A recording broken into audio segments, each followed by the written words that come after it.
মাসি হাসতে হাসতে আমার কাছে এলেন এবং আমাকে জড়িয়ে ধরলেন। তাকে এতটা কাছে থেকে দেখে আমি খুব খুশি হয়েছিলাম, কারণ সেই জায়গায় আমাকে কেউ চিনত না। মাসির শৈশব আমার গ্রামের মধ্যেই কেটেছিল, কারণ তিনি আমার মায়ের কাছে পড়াশোনা করার জন্য এসেছিলেন। ছোটবেলা থেকেই মাসির প্রতি তার স্নেহ দেখতাম, যা আমাকে বরাবরই ভালো লাগত। মাসির এমন আচরণ আমাকে খুব স্বস্তি দিচ্ছিল, কিন্তু বুঝতে পারছিলাম না কেন আমি তার প্রতি আকৃষ্ট হচ্ছি। বারবার মনে হচ্ছিল মাসি যেন সবসময় আমার পাশে থাকেন এবং আমাকে জড়িয়ে ধরেন। সময়ের সাথে মনে হতে লাগলো যেন আমি কারো ভালোবাসায় পড়েছি। এরপর একদিন মাসিকে নিজের বাড়ি ফিরতে হলো একটি জরুরি কাজের জন্য। তিনি আমাকে সঙ্গেও নিয়ে গেলেন। তার বাড়িতে পৌঁছাতে রাত প্রায় ৮টা বেজে গিয়েছিল। বাড়িতে পৌঁছে মাসি বললেন, চলো কিছু খেয়ে তাড়াতাড়ি ঘুমিয়ে পড়ো, বাইরে প্রচণ্ড ঠান্ডা। আমি খাওয়ার জন্য না করে সরাসরি নিজের ঘরে চলে গেলাম। কিছুক্ষণ পর মাসি ঘরে এসে আমার বিছানায় একই কম্বলের নিচে বসে কথা বলতে শুরু করলেন। জীবনের নানা বিষয় নিয়ে তিনি আমাকে পরামর্শ দিচ্ছিলেন এবং তার স্নেহ মমতা প্রকাশ করছিলেন। তার প্রতিটি কথা আমার হৃদয়কে গভীরভাবে ছুঁয়ে যাচ্ছিল। তারপর হঠাৎ মাসি আমাকে, আমি একটি ছোট্ট গ্রামে থাকি। আজ আপনাদের সাথে আমার জীবনের একটি সত্য ঘটনা শেয়ার করতে চাই। কয়েক বছর আগে আমি এক আত্মীয়ের বিয়েতে তাদের গ্রামে গিয়েছিলাম। সত্যি বলতে বিয়েতে যাওয়ার বিশেষ ইচ্ছা ছিল না, কিন্তু মা বাবার জোরাজুরিতে যেতে হয়েছিল। সেই গ্রামে আমার মাসির বাড়ি ছিল। তার নাম পূজা, এবং বিয়ের পর ৫ বছর কেটে গেলেও তার এখনো কোনো সন্তান হয়নি। মাসিও সেই বিয়েতে এসেছিলেন। আমি দূর থেকে তাকে দেখেছিলাম, কিন্তু তিনি আমাকে দেখেননি। তার শৈশবও আমাদের গ্রামের মধ্যেই কেটেছিল, কারণ তিনি আমাদের গ্রামের স্কুল থেকেই ১০ম শ্রেণী পর্যন্ত পড়াশোনা করেছিলেন।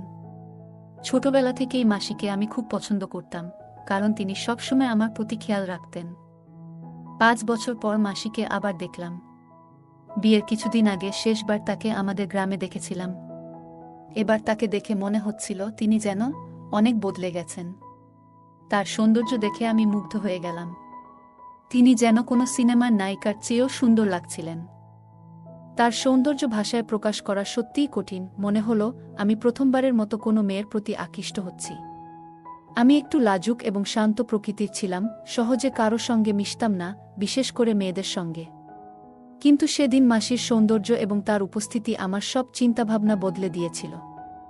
আমি যেন প্রতিদিন তার মুখ দেখে আরও আকর্ষিত হয়ে পড়ছিলাম। কেন জানি না, কিন্তু তার প্রতি এই টানটা দিন দিন বাড়ছিল।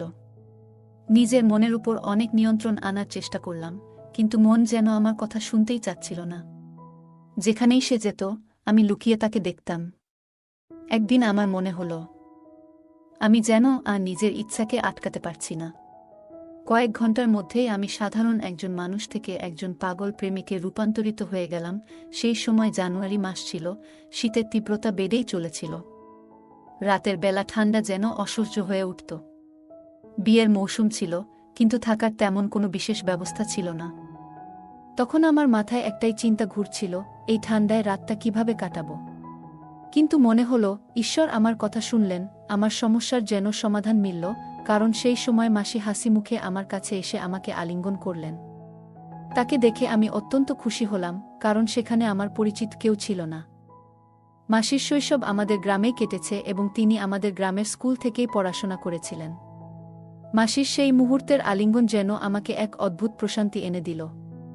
যা আশা করেছিলাম তা মুহূর্তেই পেয়ে গেলাম, তবে একটা জিনিস বুঝতে পারছিলাম না, কেন তার স্পর্শ আমাকে তার প্রতি আরও বেশি আকর্ষিত করছে। মনে হচ্ছিল মাসি যেন সবসময় আমার পাশে থাকেন। তার সঙ্গে সময় কাটাতে এক অন্যরকম আনন্দ অনুভব করছিলাম, যা আগে কখনো অনুভব করিনি। আমি যেন পুরোপুরি মোহিত হয়ে পড়েছিলাম। ঠিক তখন মাসি একটু দূরে সরে গিয়ে বললেন, কুনাল, তুমি কখন এলে? আমি উত্তরে বললাম, মাসি, আজই এসেছি। মাসি তখন বললেন, তোমাকে বেশ চিন্তিত লাগছে। কি হয়েছে? তখন আমি তাকে আমার রাতের ঘুমের অসুবিধার কথা বললাম। মাসি বললেন, এতে চিন্তার কিছু নেই। তুমি আমার বাড়ি চলো, সেখানে তুমি নিশ্চিন্তে ঘুমাতে পারবে। এ কথা শুনে আমি খুব খুশি হলাম এবং মাসির সঙ্গে তার বাড়ির দিকে রওনা দিলাম। রাতের আধার ছিল, আর রাস্তা ছিল সরু। মাসি বললেন, কুনাল, আমাকে তোমার হাত দাও। অন্ধকারে তুমি হয়তো পথ চিনতে পারবে না। তখন আমি তার হাত ধরার জন্য হাত বাড়ালাম। তার হাত ধরে এগিয়ে যাওয়ার মুহূর্তটি যেন আমার মনে এক নতুন অনুভূতি এনে দিল। তার নরম হাতে হাত রাখতেই মনে হলো যেন এক অদ্ভুত শক্তি আমার ভেতর জেগে উঠেছে। তার হাত ধরে হাঁটতে হাঁটতে আমার মনে এক অসাধারণ আনন্দ হচ্ছিল। আমরা ধীরে ধীরে হাত ধরে তার বাড়ির দিকে এগিয়ে চলছিলাম। পথে দেখতে পেলাম আরও কিছু লোক তাদের গ্রামে ফিরছিল। আমরা সামান্য দূর হেঁটে যাওয়ার পর দেখলাম ৫-৬ জন মহিলা নিজেদের মধ্যে কথা বলছে। তাদের কথা কানে আসতেই শুনতে পেলাম। একজন বলছে, শুনেছি তোমার মেয়ের কাল এনগেজমেন্ট, পূজাকে ডেকো না, তা না হলে কোনো অমঙ্গল হবে। অন্য একজন বলল, এমন শুভ মুহূর্তে তো এমন কারো ছায়াও পড়া উচিত নয় যাদের ভাগ্যে শুভ কিছু হয়নি। রাজেশকে ছেড়ে অন্য একজনের সঙ্গে নতুন সংসার শুরু করা উচিত বলে তাদের মধ্যে আলোচনা চলছিল। রাতের অন্ধকারে তারা বুঝতেই পারল না আমরা তাদের পেছন পেছন হাঁটছিলাম। তাদের কথা শুনে মাসি আমার হাত শক্ত করে চেপে ধরলেন। মনে হচ্ছিল যেন তিনি অনেক কষ্ট সহ্য করছেন। আমি এই কথা শুনে খুব কষ্ট পেলাম, বুঝতে পারছিলাম কতটা বেদনায় তিনি দিন কাটাচ্ছেন। কিছুক্ষণ পর মাসি হঠাৎ কান্নায় ভেঙে পড়লেন। তাকে এতটা ভেঙে পড়তে দেখে আমিও বিচলিত হয়ে পড়লাম। আমি তাকে থামানোর জন্য বললাম, মাসি প্লিজ থামুন। তিনি থেমে গেলেন। আমি তার কাঁধে হাত রেখে বললাম, মাসি এদের কথা শুনে মন খারাপ করবেন না। আপনি জানেন এতে আপনার কোনো দোষ নেই। আপনি খুব ভালো মানুষ। বিশ্বাস করুন, একদিন সব ঠিক হয়ে যাবে। আমার কথা শুনে মাসি কান্না করতে করতে আমাকে জড়িয়ে ধরলেন এবং বললেন, কুনাল, এটা নতুন কিছু নয়। আমার সাথে এটা সবসময় হয়। এখন আর বেঁচে থাকার ইচ্ছা নেই। তার এই কথা শুনে আমি তাকে আলতো করে দূরে সরিয়ে দিয়ে তার মুখে আঙুল রেখে বললাম, মাসি এমন কথা আর কখনো বলবেন না। আমি তাকে অনেকবার বোঝানোর চেষ্টা করলাম। কিছুক্ষণ পরে তিনি শান্ত হলেন। প্রায় ১০ মিনিট হাঁটার পর আমরা তার বাড়িতে পৌঁছালাম। বাড়িতে ঢুকে দেখলাম মেশো বাড়িতে নেই। আমি মাসিকে জিজ্ঞেস করলাম, মেশো কোথায়? তিনি বললেন, তোমার মেশো কাজের জন্য শহরে গেছেন, ৪-৫ দিন পরে ফিরবেন। আমরা বিয়ের অনুষ্ঠানে খাওয়া শেষ করে বাড়িতে ফিরেছিলাম। বাড়ি ফিরে মাসি আমাদের দুজনের জন্য দ্রুত বিছানা পেতে দিলেন। শীত প্রচণ্ড ছিল, তাই আমরা চাদরের মধ্যে ঢুকে গল্প করতে শুরু করলাম। বিভিন্ন বিষয়ে কথা বলতে বলতে হঠাৎ আমি জিজ্ঞেস করলাম, মাসি এত বছর পরও আপনার সন্তানের কেন হলো না? আমার কথা শুনে মাসি খুবই দুঃখ পেলেন এবং আবেগ ভরে বললেন, কুনাল, কি বলবো তোমাকে? তোমার মেশোর মধ্যেই একটি সমস্যা রয়েছে। তিনি কখনোই এ বিষয়টি আমাকে বলেননি, কিন্তু একদিন আমি নিজেই জেনেছি। তোমার মেশো যেই ক্লিনিকে টেস্ট করিয়েছিলেন সেখানে আমার এক বন্ধু কাজ করে। সেই আমাকে জানিয়েছে তোমার মেশো কখনো বাবা হতে পারবেন না। মাসি একটু থেমে আবার বললেন, আমি কখনো এ নিয়ে তার সঙ্গে কথা বলিনি। তবে একটা জিনিস দেখেছি, তোমার মেশো বিভিন্ন সাধুসন্তদের প্রতি খুবই বিশ্বাস রাখেন। তাদের কথায় তিনি অনেক টাকা খরচ করেছেন। কেউ বলেছে ৫ মাসের মধ্যে সুখবর আসবে, কেউ ৩ মাসের মধ্যে। এমনকি একজন তো ১ মাসেই সুখবরের প্রতিশ্রুতি দিয়েছিল। তবে এইসব কথা শুনতে শুনতে ৩ বছর কেটে গেছে। আমি জানি এসবের কোনো ফল হবে না। এই কথা বলার সময় মাসি কান্নায় ভেঙে পড়লেন। আমি তার এই কষ্ট দেখে নিজেও খুব খারাপ অনুভব করলাম। তখনই আমি আমার বিছানা থেকে উঠে আমি ধীরে ধীরে উঠে গিয়ে মাসির বিছানার পাশে বসলাম। তার চোখের জল মুছতে গিয়ে তার হাত ব্যবহার করলাম। যখন তার চোখের জল মুছলাম তখন তিনি একটুখানি হেসে ফেললেন। মাসি বললেন, কুনাল, তুই এখনো আমার কতটা খেয়াল রাখিস। আমি একটু হেসে দিলাম এবং আমার বিছানায় ফিরে যেতে চাইলাম, কিন্তু ঠিক তখনই মাসি আমার হাত ধরে বললেন, কুনাল, যদি তুই আজ এখানে না থাকতিস, আমি হয়তো এমন কিছু করে ফেলতাম যা ভুল হতো। তুই সত্যিই খুব ভালো। আজ তুই আমাকে বাঁচিয়েছিস। তিনি আমার হাত নিজের হাতে নিয়ে বললেন, তোর মতো পুরুষ খুব কমই আছে যারা মহিলাদের কষ্ট বোঝে এবং তাদের অনুভূতিকে গুরুত্ব দেয়া। তুই সত্যিই অসাধারণ। এই কথা শুনে আমার মনে এক অদ্ভুত আনন্দ হল। আমরা কথা বলতে বলতে মাসি আমার হাত আলতো করে চেপে ধরছিলেন। আমি তার দিকে কিছু বলার চেষ্টা করছিলাম, কিন্তু আমার মনে যেন এক বিশাল ঝড় উঠেছিল। মনে হচ্ছিল আমি তাকে স্পর্শ করতে চাই, কিন্তু নিজের ইচ্ছেকে দমন করলাম। মাসি তখন হঠাৎ বললেন, যে মেয়ে তোর সঙ্গে বিয়ে করবে সে খুবই ভাগ্যবান হবে। তুই নারীদের সম্মান করিস এবং তাদের অনুভূতি ভালোভাবে বুঝিস। তিনি নিজের চিন্তায় ডুবেছিলেন, কিন্তু হঠাৎ আমার দিকে তাকিয়ে বললেন, এই ঠান্ডা রাতে তুই কিছুই পরিসনি। এমন চলবে না। কুনাল, চাদরের ভেতরে চলে আয়। বাইরে খুব ঠান্ডা পড়ছে। এই কথা শুনে আমার হৃদয় দ্রুত স্পন্দিত হতে শুরু করল। আমি কিছুতেই বুঝতে পারছিলাম না যে এই সব কিছু কেন হচ্ছে। আমরা তখন একসঙ্গে একই চাদরের নিচে বসেছিলাম। মাসি বললেন, সরি কুনাল, আমি শুধু আমার কষ্টের কথা বলছিলাম। এখন বলো, তোমার জীবনে কি চলছে? আমি উত্তর দিলাম, মাসি, আমি শুধু চাকরির খোঁজে আছি, কিন্তু চাকরি পাচ্ছি না। মাসি বললেন, কোনো চিন্তা করো না কুনাল, তোমার সামনে এখনো অনেক বড় জীবন পড়ে আছে। নিশ্চয়ই একটা চাকরি পেয়ে যাবে। এরপর তিনি আমার আরও কাছাকাছি এলেন, যেন আমাকে জড়িয়ে ধরলেন। তারপর মাসি হাসতে হাসতে বললেন, তোমার কি কখনো মনে হয়নি যে তোমারও একজন গার্লফ্রেন্ড থাকা উচিত? আমি বললাম, মাসি, এমন চিন্তা তো আসে, কিন্তু এখনো তেমন কাউকে পাইনি।